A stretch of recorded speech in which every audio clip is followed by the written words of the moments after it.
Science and technology.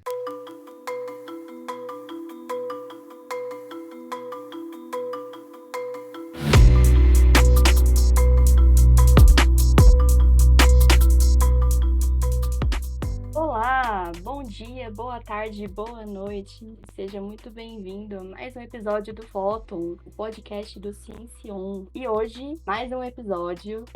2024 está cheio de episódios novos e isso é uma coisa muito boa. Bom, gente, muito obrigada por estarem aqui hoje com a gente. Hoje temos mais um convidado muito especial. Nós trabalhamos juntos já em alguns projetos de divulgação científica, já fizemos algumas disciplinas juntos, então estou muito feliz por ter ele aqui hoje. Já quero agradecer a presença dele aqui e eu espero que a gente possa gravar outros episódios juntos. Ele é uma ótima pessoa, então seja muito bem-vindo, Igor. Como eu disse, muito obrigada por ter topado essa experiência aqui com a gente. Oi, gente, com tanto elogio eu até fico sem graça. Mas obrigado pelo convite.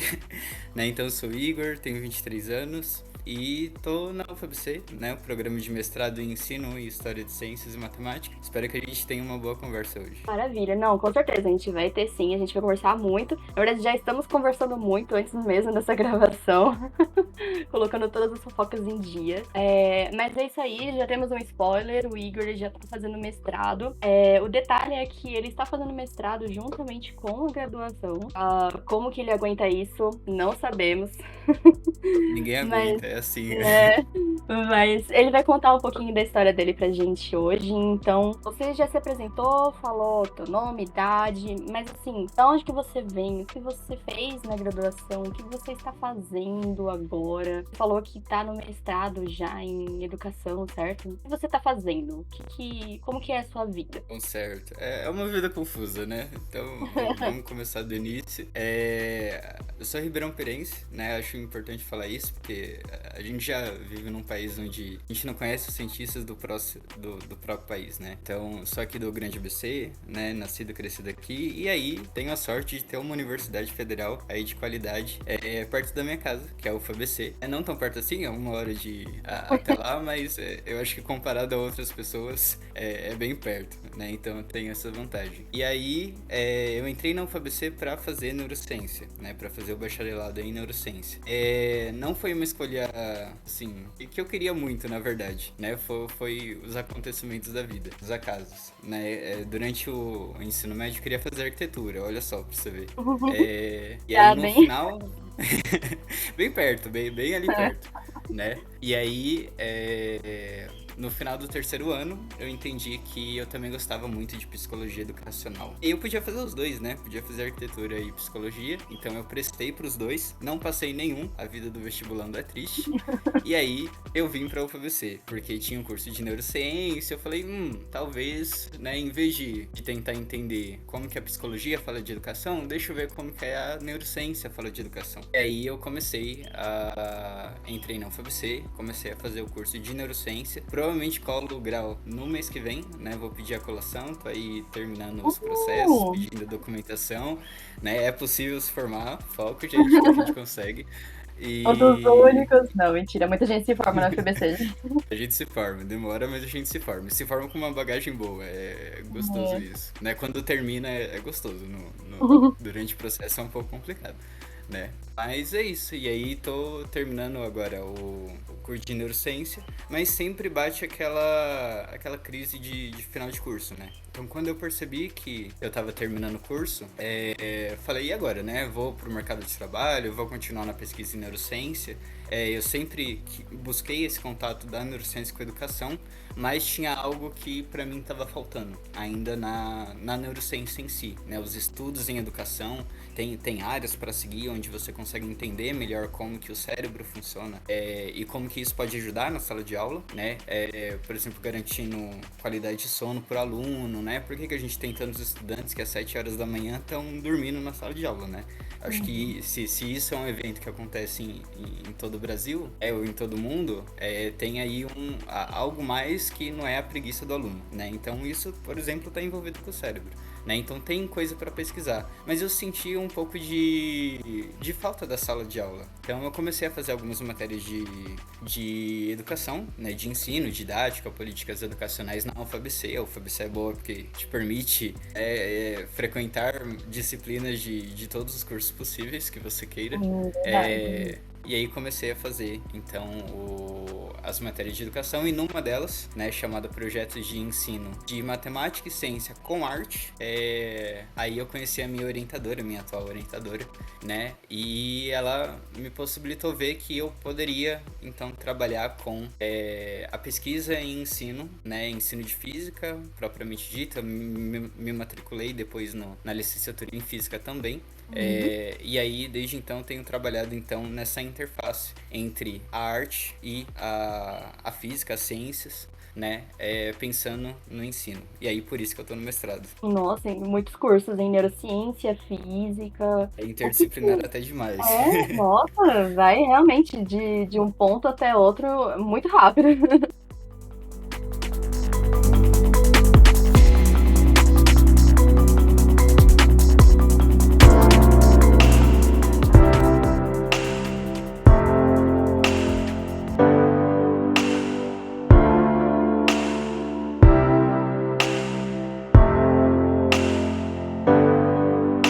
Você falou do seu mestrado, né? Mestrado em educação, você falou que mistura artes e tudo mais. O que você pesquisa? Então vamos lá, né?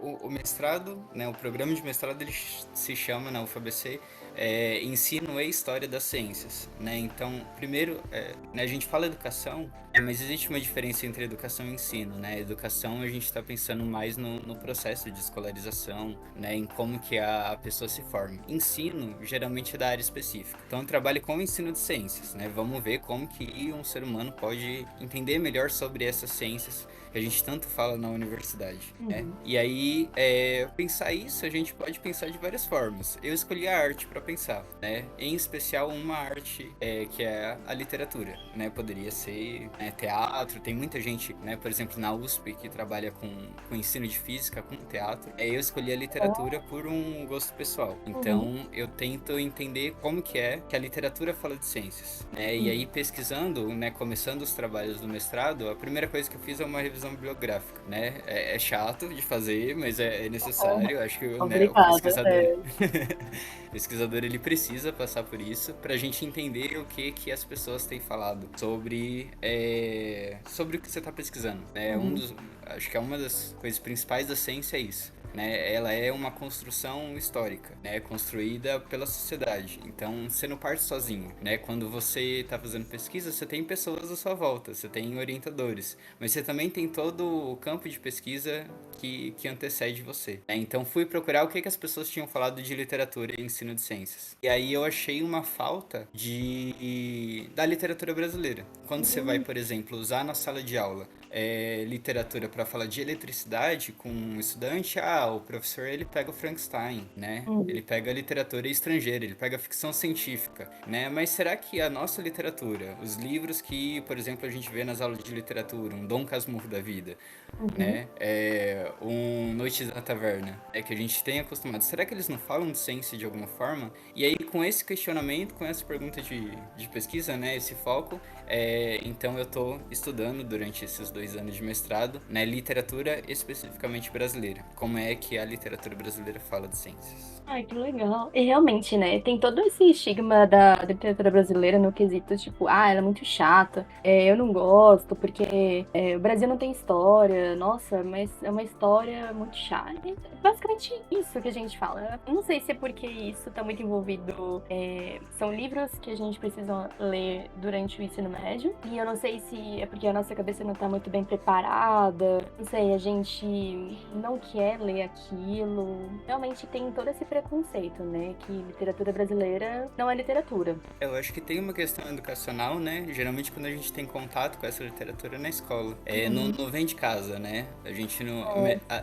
Tem até um esforço de você, por exemplo, fazer novelas, né? Sobre os livros mais clássicos da literatura, do cano, né? Mas geralmente é na escola. E aí, primeiro que você é obrigado a ler as obras, né? Ou pelo menos a gente finge que lê quando tá no ensino médio. Deu aquele Né? resumo, né? E também o jeito como é falado, né? A gente tava falando de, né? Vamos atualizar as fofocas antes da entrevista, né? Pô, você pega Dom Casmurro, mano, aquilo é uma fofoca pura, entendeu? Assim, você Então, vê, né? Você vê a confusão, tem traição. Quem já leu o livro de romantismo sabe que é a fofoca do que tá acontecendo ali na casa daquela pessoa, né? E também o jeito como é mostrado a literatura, que geralmente com uma perspectiva histórica. Você tem que decorar as escolas literárias, você tem que decorar o que o texto fala, qual que era a vida do autor, mas o livro literário, ele te permite pensar sobre a vida, pensar sobre os sentimentos que você tá tendo, sobre as dificuldades que você tá passando, e isso geralmente, né, não é muito bem trabalhado na sala de aula, ou pelo menos a gente, como estudante, não consegue perceber essas nuances. Mas o texto brasileiro, assim, o tanto de sarcasmo que tem, de ironia, deveria ser mais divertido, né? E eu vejo essa diversão no texto. Então é o que tá me permitindo fazer um bom mestrado. Às vezes é gostoso, né? Porque você lê o texto, assim, que deveria ser uma coisa de lazer, mas na verdade é uma coisa de trabalho meu, mas eu tô me divertindo, né? Porque a gente vê as ironias. mas eu acho que essa é a melhor parte, porque você fazer um trabalho que tá sendo obrigado, e aí você fala, nossa, que coisa chata, mas você sabe que não vai fazer um bom trabalho. Mas se você se diverte fazendo o que precisa, nossa, eu acho que flui, assim, de um jeito completamente diferente. Agora a dúvida você já, então, encontrou esses livros que falam sobre ciência, mas é um livro de literatura brasileira? Então, vou dar alguns spoilers da pesquisa, tá bom? É Queremos, só queremos. pro ano que vem. É só pro ano que vem, mas vou dar aqui uma exclusiva pro Fatum, ok? É. A gente encontra algumas coisas, né? Por exemplo, eu acho que não é surpresa, né? Pra quem gosta de literatura brasileira, por exemplo, falar do Alienista, do Machado de Assis. Então, ali você vê, né, o Simão Bacante, que é que seria o representante cientista, né? Ele é um médico, tentando entender a loucura. Então, ali é uma forma de ciência, né? Ele tá fazendo pesquisa. E ali o Machado de Assis, ele faz uma denúncia muito clara de como que a ciência era feita na época. Então, você encontra na boca do Simão Bacante, nas falas que o Machado de Assis escreve, isso na década de 90, né, se eu não me engano, de 1890, tá? Se encontra uma ciência positivista, né, onde o cientista, ele não quer falar com a sociedade. Então, né, a população que ele está tratando, né, tratando a loucura dessa população, vai falar com ele, ele fala, não, vocês não têm que discutir a minha ciência, né? Quem tem que discutir a ciência são os cientistas, né? Não é a população, né? Então, isso vindo da boca de um cientista é muito forte, né? Ao mesmo tempo, né, passa 20 anos, o Machado de Assis, ele escreve no Rio de Janeiro, né, o Alienista. E aí, no Rio de Janeiro também, depois de 20 anos, vai vir o Lima Barreto. Ele vai escrever um romance chamado Nume Ninfa, né? O Lima Barreto, talvez o pessoal conheça como o autor do Triste Fim de Policarpo Quaresma, o livro que geralmente aparece aí nas nossas escolas, né? Mas ele escreve esse Nume Ninfa e aparece uma ciência que... é uma imagem de ciência que fala, não, a ciência, ela não tem todas as respostas do mundo. Ela é algo construído, né, socialmente, como eu estava falando. É algo que depende das pessoas, né? Então, você vê duas visões completamente diferentes de ciência aí, separada por 20 anos, basicamente no mesmo lugar, né? E acho que isso é o interessante de discutir, né? Como que a população, como que a literatura, ela cuida da ciência, como que ela é representada, né? Então, isso para falar de dois exemplos, né? Lógico que que a gente vai tentar achar um pouquinho mais de coisa, né? É um pouquinho difícil, mas tem outros cientistas, tem um outro conto do Lima Barreto que eu adoro, né? Hum, Chamado Nova Califórnia. hum, É sobre um químico, né? Agora eu não lembro se ele usa a nomenclatura químico ou alquimista, uhum. mas o químico ele chega na cidade e aí ele consegue, a partir das pesquisas dele, descobrir um modo de transformar os ossos humanos em ouro. Aí você imagina a confusão que isso dá no cemitério da cidade, né? Não vou Aham. dar spoiler do conto, leiam, é muito bom, curtinho, dá pra ler. Né? Mas Hum, imagina o impacto que esse tipo de ciência tem na sociedade. E aí hum. é nessa vertente que a minha pesquisa vai, né? Não falar sobre os conceitos em si, sobre, né? Vou falar da física porque é da onde que eu parto, né? Não falar de eletromagnetismo ou de movimento, mas falar em como que o cientista ele descobre essas coisas, como que ele pensa, né? Como que ele vê a natureza. Então é nessa vertente. Ai, que bacana. Nossa, eu vou ser sincera. O que eu conheço de literatura brasileira é muito pouco, porque o contato que eu tive foi só na escola.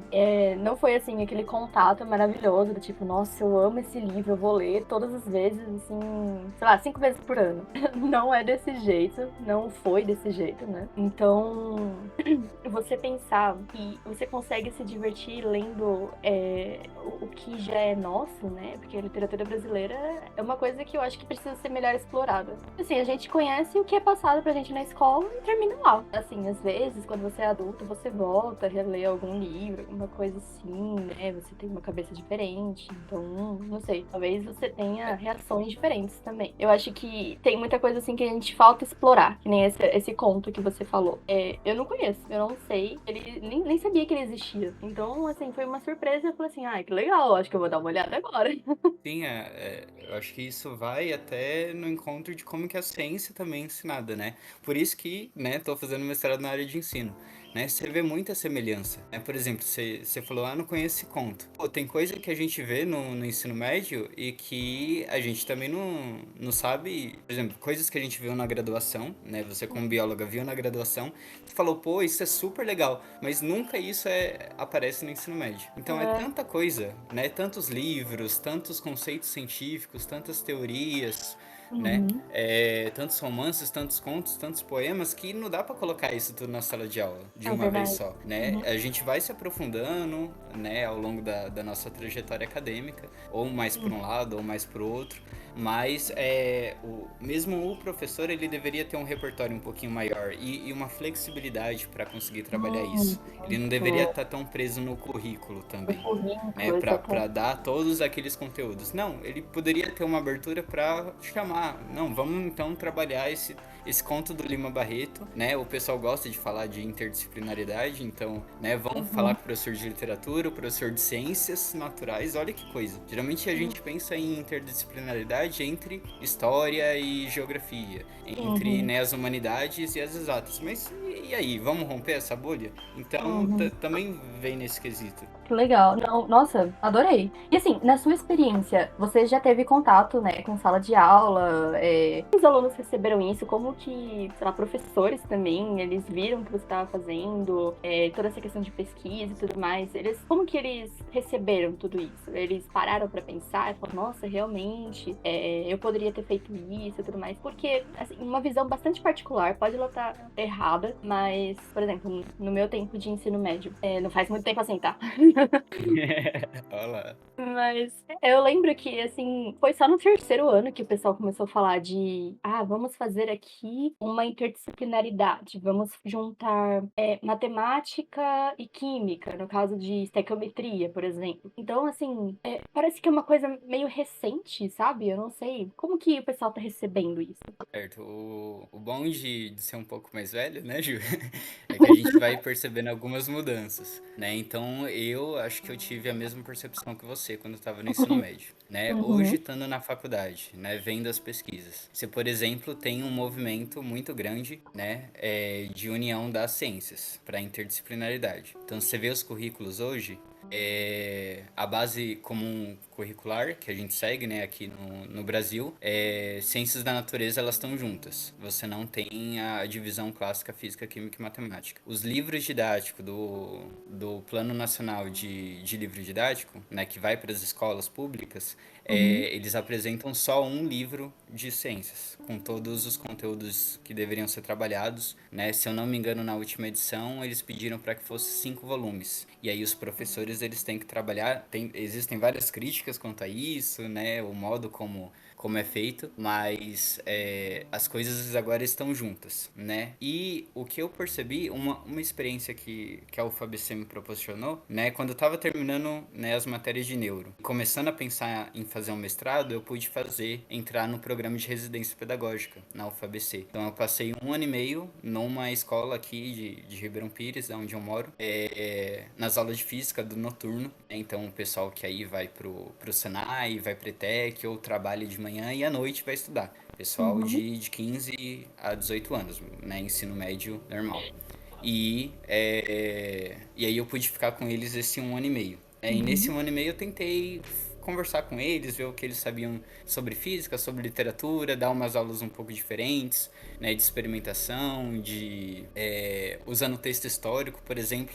E aí você vê que tanto os professores, né, a professora que acompanhava eu, né, a Amanda Tabarelli, né, maravilhosa, dá uma aula de física espetacular, os alunos gostam muito dela, aprendi muito com ela, né, você via que ela também se preocupava com uma questão de, não é só da física, não é você apresentar só os conceitos da física, mas é mostrar para os alunos que o conhecimento ele é integrado.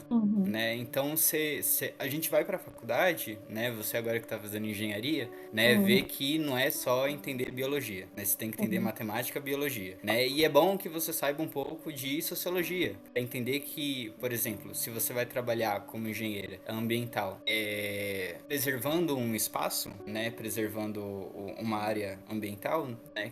É bom que você saiba a cultura daquele povo que está vivendo naquela localidade, porque aquela área ambiental o fato de você mexer com ela pode impactar a cultura, pode impactar a sociedade de alguma forma. Então o conhecimento, ele nunca foi nessas caixinhas, né? Isso começa depois do século XIX. A gente coloca as coisas em caixinhas. Ah, isso é sociologia, isso é ciência natural. Mas, na verdade, é tudo integrado. E acho que a educação, ela deveria ir mais nesse sentido e está indo, né? E eu sou esperançoso, eu sou da turma do pessoal da Esperança. Acho que a gente está sempre melhorando. Então, pensar essa interdisciplinaridade. E os alunos percebem isso, né? Você perguntou o que os alunos acham. O que eu percebi é que eles ficam muito mais motivados quando tem a possibilidade de usar diversos conhecimentos deles mesmos, né?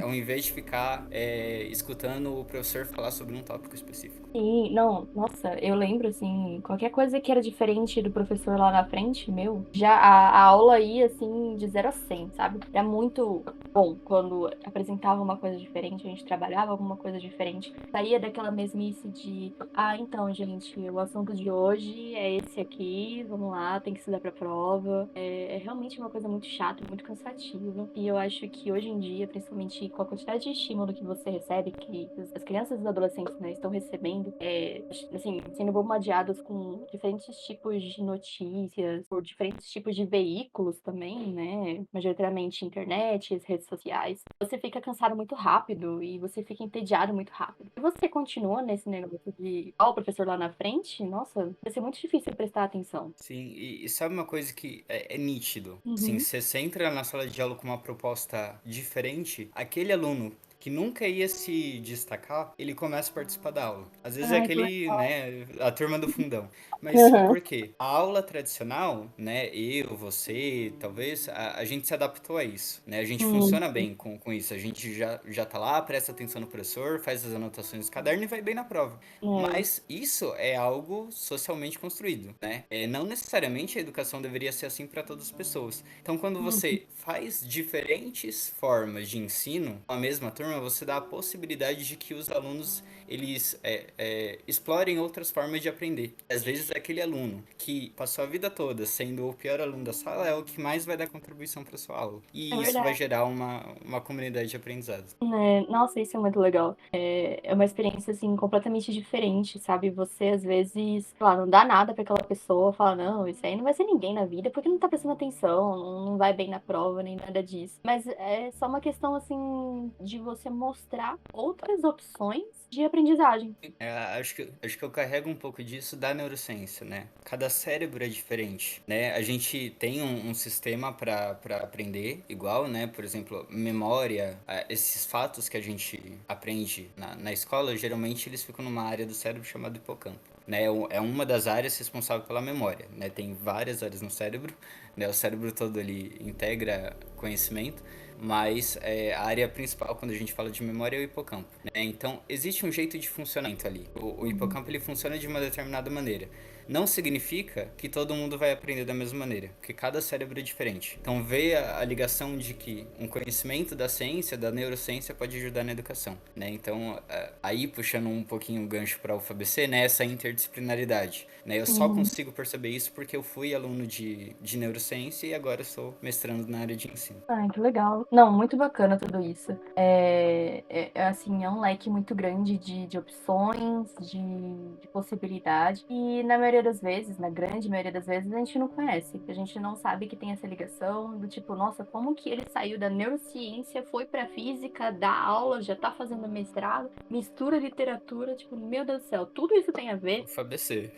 Então, não, mas no final, nossa, sempre a gente se surpreende, né? Umas coisas assim absurdas. A gente se E surpreende e acho que é uma coisa do nosso tempo. Porque você é, pega, por exemplo, não querendo me comparar, né? Que isso, né? Vamos na modéstia. Mas você pega Leonardo da Vinci. Pô, o cara, ele era. A gente fala hoje que ele era engenheiro pintor, né? uhum, Pô, não é aí a relação ciência e arte, mas se você perguntasse pra ele, provavelmente, né? Os historiadores aí que estudam Da Vinci vão dizer melhor, mas uhum, provavelmente ele não via as coisas como muito diferentes. É a gente, uhum. com a nossa visão aqui do século XXI, que fala em, nossa, o cara era de diferentes áreas e fazia coisas muito É, diferentes. Não, conhecimento é uma coisa só, gente. É é só trajetória verdade. dele. É verdade. Mas eu acho que é muito, parte muito do que você comentou, né? Dessa questão de divisão de conhecimentos, que foi, se eu não me engano, século XIX, certo? Não sou É, historiador a esse ponto, mas é a data que eu coloco ali. Onde a isso. gente tem um pouco mais fixo o que é Isso, cada área. separação de áreas e tudo mais. E se se a gente for ver antes, inclusive isso era uma coisa que eu tava falando até com a minha irmã. Eu vi uma menina, né, no YouTube que ela fez a graduação dela em estudos religiosos. Depois ela foi pra literatura inglesa. Assim, é umas coisas bem loucas, assim, tipo, meu Deus do céu, eu gostaria muito de fazer isso, mas como que eu vou fazer, entendeu? Enfim, e aí ela falou assim: ah, gente, já terminei aqui a graduação, já terminei mestrado, vou começar a fazer os meus estudos individuais. Aí eu falei assim: nossa, que legal. Só que se a gente parar pra pensar, isso, sei lá, algumas centenas de anos atrás, sei lá, uns 200 anos atrás, por exemplo, era o normal, sabe? Era muito comum, que nem você mesmo falou. Leonardo da Vinci mexia com matemática, mas também ele era pintor, mas a gente também consegue ver a presença dele em outras áreas, mas isso ele não precisou ir para algum lugar aprender, ele aprendeu sozinho. Então a gente percebe como que todas essas questões de sociedade, construção de sociedade, de divisão de conhecimentos e tudo mais, afeta tudo que a gente tem em relação hoje em dia, né? Justamente que a gente começa a perceber coisas têm ligação que não deveria ser surpresa, porque, que nem você falou, é conhecimento. Né, agora partindo um pouco da arte, né, o ser humano ele é criativo, né? Uhum. Então você vai fazer uma graduação em engenharia ambiental, né? E você vai lá ver o repertório de engenharia ambiental. Beleza, mas o que de novo você consegue criar com isso? Às vezes É, essa menina que fez estudos religiosos e depois foi estudar literatura inglesa, ela percebeu coisas que o pessoal que estuda literatura inglesa, e aí não tô falando que não deve existir esse tipo de pessoa. Acho muito bom. Assim, eu admiro muito essas pessoas que têm um foco numa área só e elas se aprofundam nessa área, assim, chegando num conhecimento que você fala, gente, a pessoa tem uns 200 anos, mas não, ela passou ali um tempo da vida dela estudando aquela área em específico. né? Uhum. Mas essa pessoa que fez essas duas formas de formação, ela vai perceber ligações dentro da literatura ou mesmo dentro dos estudos religiosos, ligações que as pessoas dos dois campos não pensariam. É, não, mas isso é muito Então ela verdade. consegue criar coisas novas. Uhum. Não, mas isso é muito verdade. É muito bacana ver tudo isso, todas essas ligações, tipo, relações e tudo mais. Uma outra pergunta que eu tenho. A gente, né, como eu comentei, trabalhamos juntos já em um projeto de divulgação científica e você também trabalha nessa área, né, indo atrás de como que a ciência, como que a gente consegue aprender a ciência através de literatura e tudo mais, especificamente literatura brasileira. Você consegue tirar alguma coisa dessa questão assim de estou pesquisando sobre ciência, eu consigo fazer um texto de divulgação científica? Pô, como que você começou a ter contato com divulgação científica? Da onde que surgiu esse interesse? Certo. Acho que todo divulgador científico tem aquela fase de... Na infância, eu consumi muita divulgação científica, né? Então Uhum. era documentário, assim, muitos documentários, inclusive sobre astronomia, acho que foi o tópico mais estudado, que teve mais divulgação na minha vida, né? Foi a astronomia. E aí, quando eu entrei na faculdade, eu tive a oportunidade de participar, então, de alguns projetos de divulgação científica, né? E de alguns cursos para entender como que se faz isso, né? Então, a divulgação científica ela entra na minha vida, né? Enquanto eu como produtor, né? Alguém que faz divulgação científica na universidade mesmo, Uhum. né? Pela oportunidade que a universidade dá de você participar de um projeto desse, né? E aí hoje, né, eu participo então de dois projetos, né? O primeiro que eu tive contato foi o Guia, né, da onde a gente se conhece, o Guia dos Uhum. Entusiastas da Ciência, né, um blog da UFABC, onde a gente escreve sobre alguns achados da ciência e coisas que nos interessam enquanto cientistas, né? Uhum. Ali, hoje, eu penso muito mais num espaço de mostrar como que o cientista ele pensa, né? Então, por exemplo, a gente, enquanto esse episódio está sendo gravado, a gente tá passando por alguns problemas com a atmosfera em São Paulo, né? Com as queimadas, com a poluição em São Paulo, né? Minha mãe é pedagoga. Ela vê essa poluição de uma forma. Eu sou neurocientista. Eu vejo essa poluição de outra forma. É como Uhum. que essa poluição está impactando na vida das pessoas, de alguma forma, né? A partir dos meus conhecimentos. Alguém que estuda a atmosfera, né? Alguém de meteorologia, né? Que também é um cientista, mas mais focado nessa parte, está vendo de outra forma. Então a ciência, ela também te possibilita compreender e organizar o mundo de uma forma diferente. E acho que o Guia dos Entusiastas da Ciência, né? O que eu tô focando agora é tentar mostrar a minha visão enquanto neurocientista sobre alguns tópicos. Então, os Uhum. meus textos, além de alguns textos sobre física, eles estão indo mais nesse caminho, né? E a escrita de um texto vai muito do encontro da literatura, né? Eu acho que os meus textos eles têm uma escrita um pouquinho mais literária, né? Não tão científico, que às vezes me prejudica quando eu vou apresentar algum trabalho, mas eu tento trazer alguns elementos literários para dentro do texto, né? Uhum.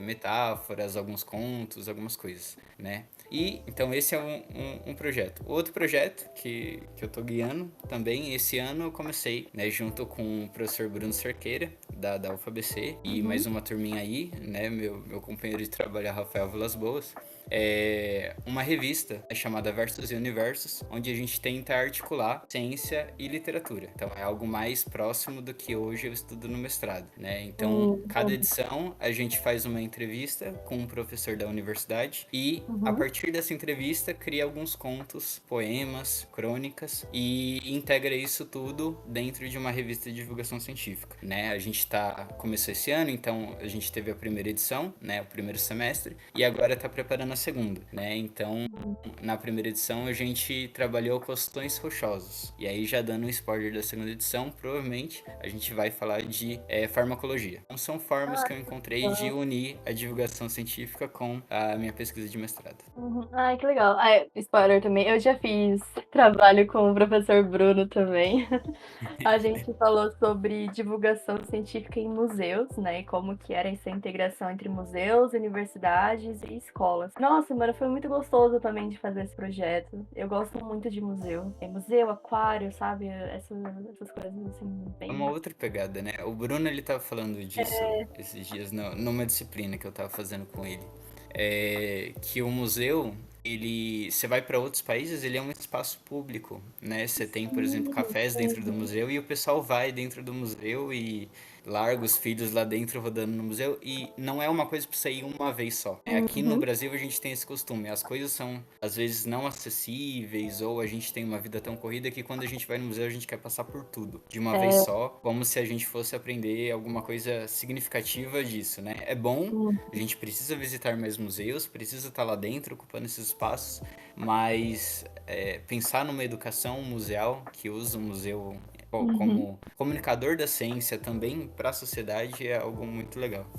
Nossa, isso é muito verdade, tipo, é absurdo, porque eu tenho muito contato com pessoas do exterior, assim, eu não falo com elas, mas a gente vê fotos delas, então você começa a ver que é normal, assim, eu vou para um museu porque, não sei, eu quero ler um livro lá, eu quero aproveitar a atmosfera. Assim, é uma coisa muito diferente do que acontece aqui no Brasil. Então, eu acho que também tem, assim, você vê, assim, pessoas que nunca foram num museu. Essa é a primeira vez que eu tô vindo. E aí você percebe, nossa, mas eu vim aqui já, sei lá quantas vezes. Por exemplo, teve uma vez que eu e as minhas amigas, a gente foi naquele museu, ai meu Deus, o Museu da Biodiversidade lá da USP, perto do Sim, Museu do sim. Ipiranga. E assim, é de graça. E a gente vai lá e tem eventos também que também são de graça. No mês do aniversário do Darwin, eles passam filmes, eles têm oficinas de desenho, sabe? É muito legal, eu já fui. E você percebe que falta esse contato. E assim, você vê que o museu também ele faz bastante esforço de tentar atingir várias pessoas. Tanto através da universidade, porque é uma instituição da USP, através das mídias sociais, então Facebook, Instagram. Então, assim, você percebe que a gente tenta, pelo menos alguns museus tentam, mas é meio complicado realmente nesse cenário aqui no Brasil, né? Então, o pessoal de museu é muito, muito aplicado nisso, em Uhum. tentar convidar o público mesmo. E aí, novamente, a interação, né? Não é só nos museus de ciência, os museus de arte passam pelos mesmos problemas. A gente tem uma Sim. educação museal, no geral, tanto de arte quanto de ciência, né? Que o público não vai no museu, né? Então, são Uhum. novamente problemas aí conectados. Exatamente. Eu acho que a mesma coisa também se estende para a biblioteca, né? Você vê Sim, também. Nossa, tem uma capacidade tão grande, assim. A biblioteca oferece tanta coisa e você não consegue, porque, primeiro, você não tem biblioteca, no, sei lá, no seu bairro, na sua cidade. Ou a biblioteca fica, sei lá, 2 horas da onde você mora. Eu não sei, isso desestimula muito. Pelo menos pra mim, que eu, sim, sou a ratinha de livro, que meu quarto é abarrotado de livro. E eu sinto muita falta de uma assim, eu também biblioteca. sou. Eu Eu sinto falo, muita eu tenho falta que de fazer uma biblioteca. biblioteca particular. Exatamente. E assim, eu Fazer uma vejo. biblioteca em casa. Exato. Eu vejo também muita gente, sei lá, dos Estados Unidos fala assim: a sua biblioteca do bairro, a sua biblioteca pública, nossa, você vai se surpreender com a quantidade de coisa que tem lá. Eu falo assim, mano, a gente não tem nem biblioteca, como assim?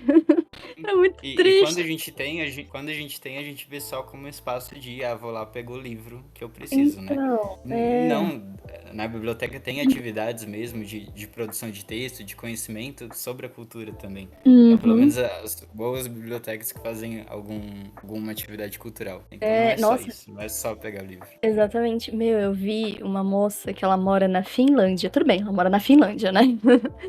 Ela falou, a biblioteca dela tem impressora 3D, cara. E a gente Então, aqui sofrendo por livros, sabe? Livros que você vê que não são atualizados, né? Não tem repasse de dinheiro. As próprias pessoas também, eu vou ser sincera, eu não sei quanto que é um salário de uma pessoa que trabalha numa biblioteca, mas não deve ser muito alto. Então, assim, olha o descaso que todas essas instituições estão sofrendo, sabe? É uma coisa muito triste.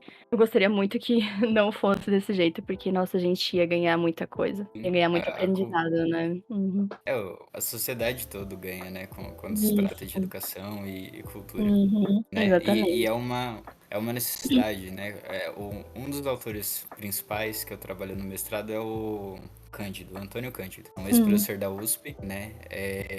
Que ele fala de literatura e ele fala que a literatura ele é um direito humano, né? Uhum. Assim como a gente tem direito à água, à alimentação, a uma moradia, a literatura devia ser um direito também. Porque não é só a gente trabalhar, né, 8, 10, 12 horas por dia, né? A gente também precisa Uhum. de lazer, precisa de cultura, né? Precisa estar pensando Sim. sobre o mundo Uhum. pra gente ser uma pessoa melhor. Exatamente. Nossa, eu concordo 100%.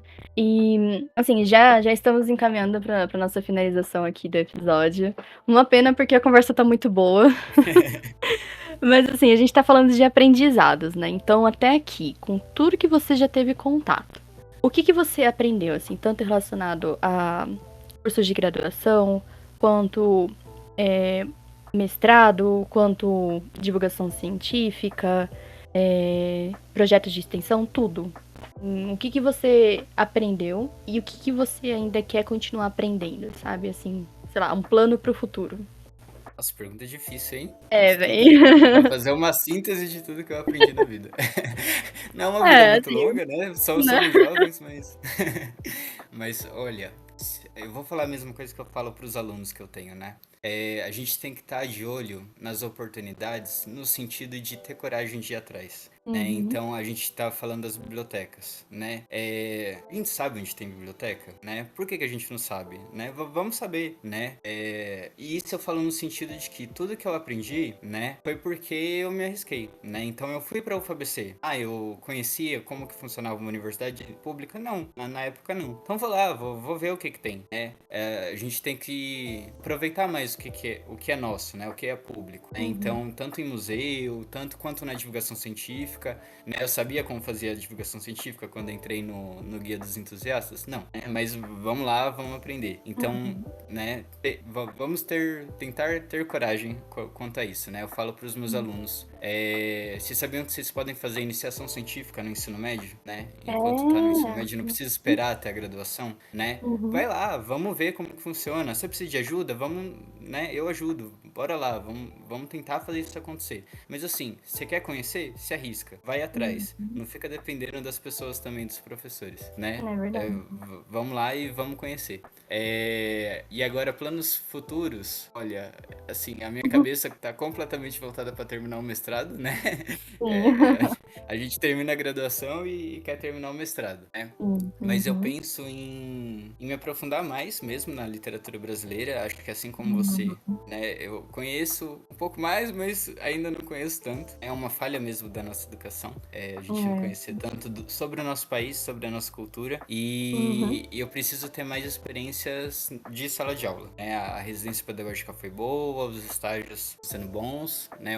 Mas cada realidade de escola é diferente. E acho que enquanto pesquisador, área de ensino, a gente tem que ter uma seriedade de saber que a gente não precisa ficar trancado na universidade. A gente tem que estar vendo o que está acontecendo lá, na sala de aula, uhum. né? Então, como aprendizado de vida, né, enquanto pesquisador, enquanto alguém que, né, eu preciso falar, a gente tá, né, eu ganho bolsa, né? Eu sou bolsista do programa de mestrado, né? Eu recebo para fazer pesquisa. Esse Uhum. dinheiro que eu recebo é público, né? Eu tô fazendo um serviço público, né? Então, acho que a gente precisa ter essa noção enquanto pesquisador de que a gente precisa estar em contato com a sociedade sempre. É isso que faz a divulgação científica, é isso que a gente está aqui tentando fazer nessa entrevista, né? Mostrar um pouquinho para a sociedade o trabalho que a gente faz. Então, é ter esse contato. Não sei se respondi. Perfeito. Respondeu sim, completamente. E assim, um detalhe muito grande, eu tive um professor que ele falou que existe também uma questão assim, acho que até mesmo dentro da própria academia, né? Que você pesquisar sobre educação também ainda não é visto como pesquisa, sabe? Como assim que você faz pesquisa dentro de uma escola?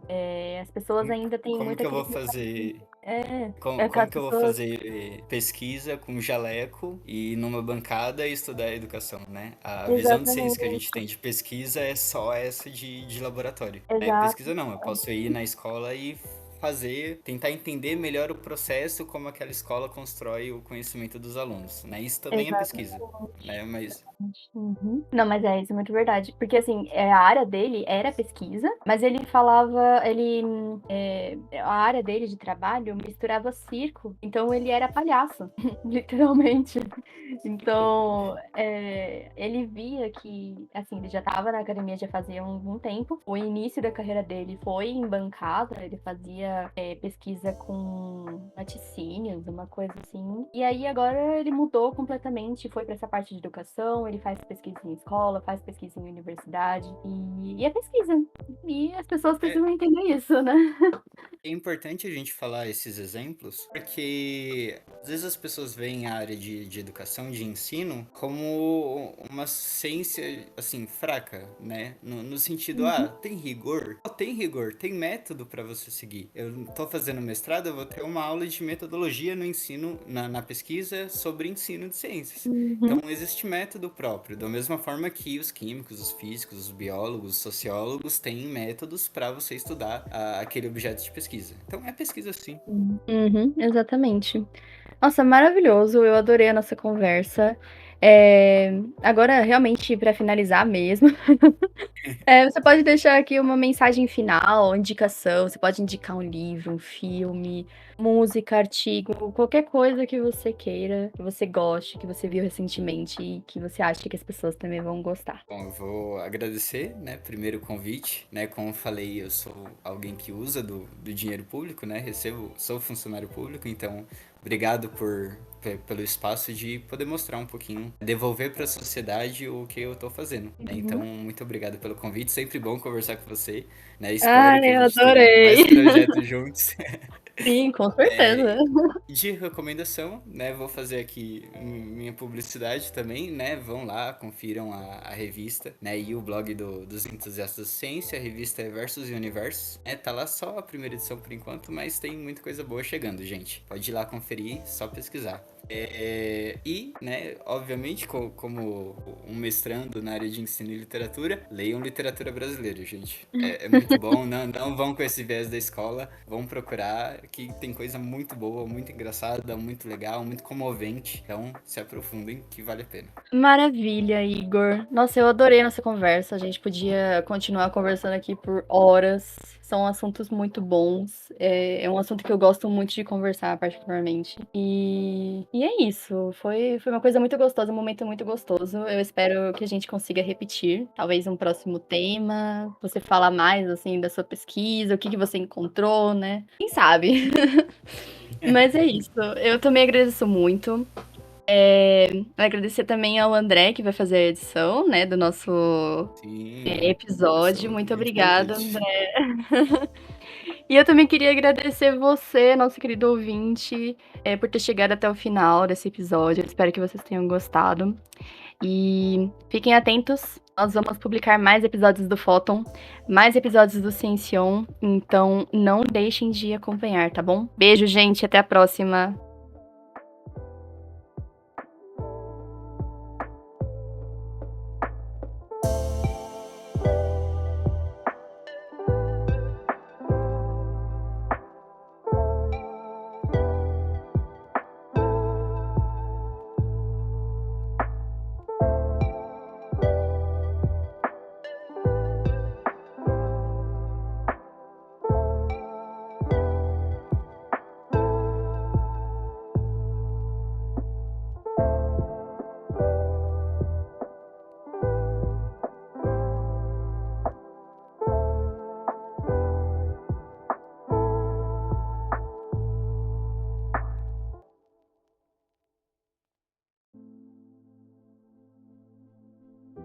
Este programa foi editado por André Luiz.